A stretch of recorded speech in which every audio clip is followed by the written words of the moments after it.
And it's the end of the road for Uchumi's turnaround king, Dr. Jonathan Ciano, after his contract was terminated today. Dr. Ciano was accused of gross misconduct and negligence. But how could the man lauded for turning around Uchumi's chain of supermarkets now be fired for mismanagement? Adelaide Changole breaks down the tale of the rise and fall of the great turnaround CEO. In 2006, Kenya's oldest retail chain, Uchumi, closed its doors after being found to be technically insolvent. The retail chain had accumulated debt worth 2.2 billion shillings that it could not honor. As such, the firm was placed under receivership and delisted from the Nairobi Securities Exchange. The government hired one Dr. Jonathan Ciano to spearhead the turnaround of the retail chain. And in 2010, the firm emerged from bankruptcy after posting a 156% jump in after-tax profits to 433 million shillings. At the time, Dr. Ciano was declared the turnaround king after accomplishing what many had thought was an impossible task of not only turning around the beleaguered firm, but also reestablishing its place in a market teeming with competition. And the board hired Dr. Ciano to steer what would be Uchumi's expansion in the country and the region.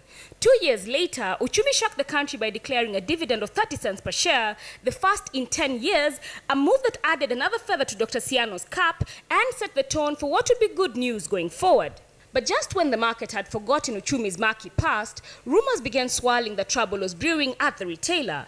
Despite raising 896 million shillings in a hugely oversubscribed rights issue last year, the firm could not pay suppliers and was indebted to the tune of 1 billion shillings. We have been trying to figure out why suppliers have not been supplying, whereas we had raised that money to pay them. The situation resulted in stockouts at the farm supermarkets as suppliers stopped delivering goods, and the situation caught the attention of Uchumi's board of directors, who set out to establish the root of the problems. The board has commenced a forensic audit into the operations of the company to establish the extent of the problem.